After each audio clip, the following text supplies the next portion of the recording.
This is Nick Perry with Schaeffer's Investment Research, and today I want to talk about exchange-traded funds. I want to offer a brief introduction to ETFs and quickly touch on some of the uses. This is meant as a quick primer for those who may not be familiar with this trading vehicle. At the most basic level, you can think of an ETF as a basket of stocks. What you're seeing on the screen is just sort of a rough example. Basically, one ETF share corresponds to 43 shares of this stock, 37 shares of this stock, 3 shares of this one, and down the line. So basically, it allows you with one purchase to get exposure to a number of different stocks. The advantage of exchange-traded funds is that they trade like a stock, in that they trade all day long. You can buy them, you can sell them, you can short them, you can trade them on margin, but they offer the diversification like a mutual fund. As we saw on the slide before, one ETF share equals a set number of different stocks, which means that you get some diversification there. So you can buy one share as opposed to having to go out in the market and buy a number of different stocks. Perhaps one of the more confusing aspects of ETFs is that there are a number of different families, different types of funds. When you start looking at them, you're probably already familiar with some of the more popular ones like the NASDAQ 100 Trust, the QQQQ, or the SPY, which tracks the S&P 500. Those are sort of broad market funds, but there's a number of different financial firms that offer different families. You may see some that are branded as iShares, some branded as Power Shares, Street Tracks, Select Sector Spiders, and Holders. And I've sort of changed the color on Holders, noted them, because some people will classify Holders as not a true ETF. There is a slight distinction with Holders versus everything else, and I'll get to that in a minute. But for the most part, I sort of lump them in the same category. As far as what are the differences between these families, with the exception of the Holders, they pretty much all act the same. They trade just like a stock does. It's basically they're made up of different component stocks.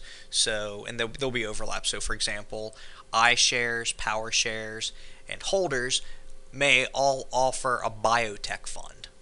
But when you look into the performance, you'll see that they vary, and that's going to come down to the fact that they hold different stocks. The distinction with the Holders is that they only trade in 100 share lots, meaning you can't just go out and buy one share like you can for the other ones. You have to buy them in 100 round lots, which just means you have to put up more capital. So if you're looking to build a portfolio with with a variety of ETFs, the Holders, you may not have the capital to use the Holders. If you're trading options, that doesn't have an impact on you. You can still trade options on the Holders like you can the other ETFs or like stocks. And the only other note I would make on the Holders is that they don't tend to get rebalanced. The other ETFs, they will track set indices, and those indices are rebalanced quarterly, annually, semi-annually, and it allows the ETFs to sort of reweight the stocks in there. Holders don't have that process. They're sort of set from their inception date. So the only way they really change is through corporate actions. One company buys another one. That can lead to some skews in these where some stocks are very heavily weighted. An example of the Holders you may want to look at is the biotech holder. Its symbol is BBH.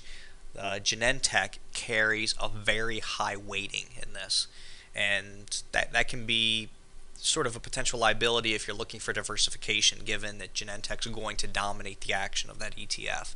So if you're looking for diversification, the Holders you may want to shy away from those. At least some of them. Go ahead and if you go to do some research on them, you can find out what the weightings are, and it may be okay with you. But if you're looking for something that's heavily weighted towards Genentech, then that would be something you might be interested in. As I sort of just touched on, exchange-traded funds can track a number of different areas. Some are designed to track the broad market. Examples of these would be the SPY or the QQQ. The SPY tracks the S&P 500. The QQQQ tracks the NASDAQ 100. The IWM tracks the Russell 2000. The DIA tracks the Dow Jones Industrial Average. There's also sector funds. I've already touched on the BBH. the IBB, which are biotech sector funds. There are now ETFs that track commodities. The GLD and the IAU track the track gold itself. And there's also ETFs that track foreign markets. So if, for example, you want exposure to an overseas market, you can get that with these ETFs. So basically, if you're looking to trade a group, a sector, a particular market, ETFs offer the advantage that you can do it with just one purchase. The uses of exchange traded funds are as varied as the individual investor. I mean, they offer a lot of different uses. That you can use them for hedging, speculating, just pure investments. They offer a lot of potential. Primarily, what I'm doing with them, if you read my weekly ETF column that I post on our website, basically, I track a set number of ETFs primarily as a way to gauge momentum. I track the leading and the lagging ETFs, and this gives me a feel for where money is flowing. What groups did well this week, what groups are doing well the previous 6 months, during the past year. It basically allows me to see where money is flowing to and where it's flowing away from. And this leads to the second point, which is it can spur idea generation. And by that, I mean if I see that the oil services sector is breaking down, is lagging the market, I can dig into that and potentially find stocks that I may want to look to be cautious on. It also leads to strength, where if you see a group leading, it may say, okay, software is leading, and then I can dig into that and find stocks that are outpacing the index, or maybe stocks that are looking to play catch up. Like I said, it's a way to sort of get in touch with what's moving in the market. So that's how I use ETFs.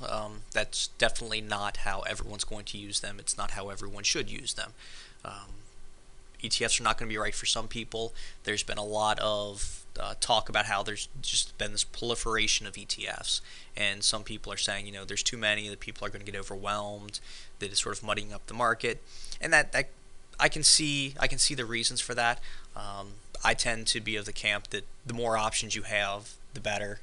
Investing is about making decisions. It's about research, and the more options that you have, the different areas that you can go to, I think only helps the individual investor. But like I said, they're definitely not for everyone. They do offer certain advantages. The one thing I didn't touch on is that you do pay commissions like a stock. So unlike a mutual fund, where you may want to keep adding to it, there's going to be a cost involved with that. So if you are looking to sort of add here and there, that's definitely something to keep in mind. So that wraps up my thoughts. Like I said, this was just a general introduction to ETFs. If you're looking for more information on ETFs, we have an ETF center on our website. You can find some information there. The exchanges have information. The Amex has a good, on the Amex website, they've got a good section where they give some information about ETFs. And you can also find information at the families. For example, the iShares website is a great tool for digging into the iShares. It offers what stocks are held, the different ETFs they offer. So that's where I would recommend starting your research.